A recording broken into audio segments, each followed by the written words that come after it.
जय श्री राम बच्चों। होली की बहुत सारी शुभकामनाएं आप सभी को। मैंने प्लेलिस्ट में होली का निबंध बना के आप लोगों के लिए रखा है। आप उसमें से देखकर निबंध लिख सकते हैं और याद कर सकते हैं। आज मैं आप लोगों को महाराज रघु ने होली की प्रथा कैसे शुरू की इसके बारे में बताने जा रही हूँ। सबसे पहले बच्चों, आप लोगों को ये जानना ज़रूरी है कि महाराज रघु कौन थे। तो मैं आप लोग को ये बताऊं कि वो श्री रामचंद्र जी के पूर्वज थे। महाराज रघु अयोध्या के राजा थे। वे इक्ष्वाकु वंश के महाराज दिलीप के पुत्र थे। महाराज रघु के पुत्र थे महाराज अज एवं महाराज अज के पुत्र थे जो महाराज दशरथ के पिता थे। इससे हमें ये ज्ञान होता है कि महाराज रघु, जिनके नाम से रघुवंश का नाम पड़ा, वो प्रभु श्री राम, कुमार भरत, कुमार लक्ष्मण तथा कुमार शत्रुघ्न के पूर्वज थे बच्चों। अब मैं आप सभी को ये बताने जा रही हूँ बच्चों कि ये होली महाराज ने कैसे शुरू की। राजा रघु के राज में ढूंढा नाम की एक राक्षसी ने शिव से अमरत्व प्राप्त कर लोगों को, खासकर बच्चों को सताना शुरू किया। अमरत्व मतलब बच्चे, अब हमारे भोले भंडारी बहुत ही भोले हैं, उनको कोई भी जल्दी से प्रसन्न कर सकता है और वो भोलेनाथ प्रसन्न होते हैं तो सबको मन वांछित फल देते हैं। तो वो ये नहीं देखते हैं कि मेरी पूजा करने वाला देव है कि दानव, बस वो खुश होते हैं और आशीर्वाद देते हैं।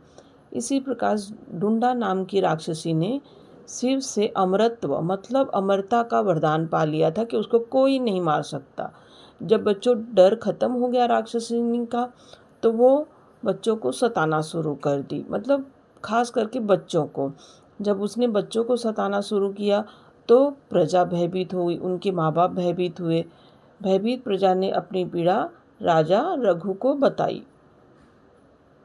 तब राजा रघु के पूछने पर महर्षि वशिष्ठ ने बताया कि शिव के वरदान के प्रभाव से उस राक्षसी की देवता, मनुष्य, अस्त्र शस्त्र या ठंड, गर्मी या बारिश से मृत्यु संभव नहीं।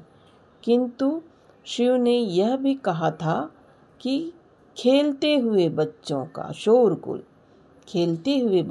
शोरगुल या हुड़दंग उसकी मृत्यु का कारण बन सकता है।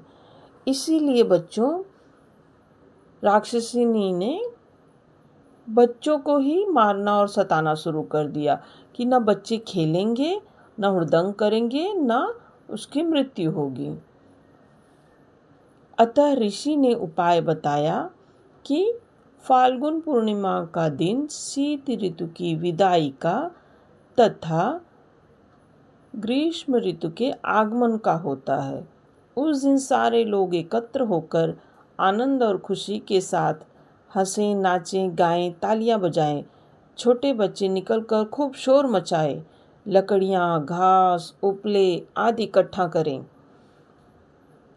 मंत्र बोलें, उनमें आग लगाएं, गाय का कंडा, कपूर, तमाम तरह की चीज़ें, नारियल होली में डालें और अग्नि की परिक्रमा करें, वह उसमें होम करें। राजा द्वारा इस तरह का मुनादी करवाया गया।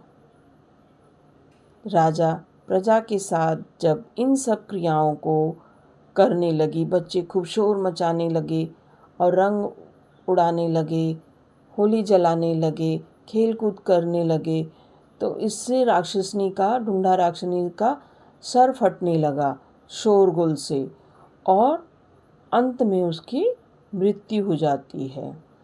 इस प्रकार बच्चों पर से राक्षसी बाधा तथा प्रजा के भय का निवारण हुआ। तब से राजा रघु ने अपने पूरे भारतवर्ष में यह ढिंढोरा पिटवा दिया कि फाल्गुन मास में आज होली के दिन होलिका दहन होगा और कालांतर में चल के इस होलिका को होलिका नाम दिया जाएगा और लोग खूब धूमधाम से होली मनाएंगे।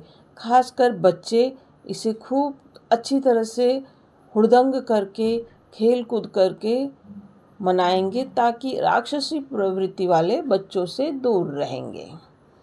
ये है हमारा होलिका दहन की कहानी बच्चों। कहानी आपको अच्छी लगी हो बच्चों तो मेरे चैनल को ज़रूर सब्सक्राइब कीजिएगा। धन्यवाद बच्चों।